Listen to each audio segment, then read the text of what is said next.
দেশের বিভিন্ন হাসপাতালের মর্গে দীর্ঘদিন ধরে পড়ে আছে ভারত ও পাকিস্তানের ৯ বন্দির মরদেহ। এর মধ্যে ৮ জনই ভারতীয়। নানা জটিলতায় মরদেহগুলো হস্তান্তর করা যাচ্ছে না বলে জানিয়েছে কর্তৃপক্ষ। টানা ৩ বছর ধরে ভারত ও পাকিস্তানের ৯ বন্দির মরদেহ দেশের ৩ হাসপাতালের হিমঘরে পড়ে আছে। এর মধ্যে ঢাকা মেডিকেল কলেজ হাসপাতালের ৬, শরীয়তপুর সদর হাসপাতালের ২ আর একজনের মরদেহ আছে খুলনা মেডিকেল কলেজ হাসপাতালের হিমঘরে।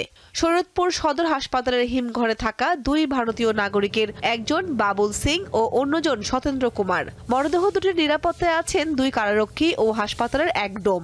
এই যে ভারতের ২টা লাশ, এই যে নাম জেলখানার, এই যে রাখতে তুই মনে করেন যে ২ বছরের মতন হইয়া যাইতেছে। এই যে লাশ দুটার লেগে আমাকে অসুবিধা যাইতে ৩বার ৪বার দেখতে হয় লাশটারে। এই দুটার ভিতরে আমাকে তো লাশ এই দেশে লাশ রাখতে পারি না, এই জন্য লাশালারা আমাদের সাথে অনেক রাগারাগি করে। এই হাসপাতালে মোট ৪টি মরদেহ রাখার ব্যবস্থা রয়েছে। ২টি মরদেহ দীর্ঘদিন পড়ে থাকায় বেকায়দায় পড়েছে হাসপাতাল কর্তৃপক্ষ।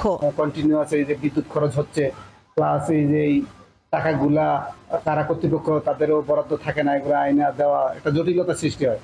গত ২ বছরে হিমঘর বাবদ খরচ হয়েছে প্রায় ২৪ লাখ টাকা। এর মধ্যে কারাগার কর্তৃপক্ষ পরিশোধ করেছে ৯,৭০,০০০ টাকা, বকেয়া আছে ১৪ লাখ টাকা।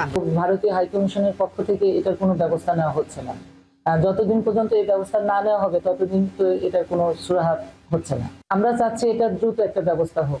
লাশ হস্তান্তরের বিষয়টি যেহেতু এখানে আন্তঃরাষ্ট্রীয় বিষয়, এই বিষয়ে সংশ্লিষ্ট ঊর্ধ্বতন কর্তৃপক্ষের সাথে যোগাযোগ করে এই দুটো লাশ হস্তান্তরের বিষয়ে কি করণীয় সেটা আমরা যত দ্রুত সম্ভব আমরা নিষ্পত্তি করার চেষ্টা করব।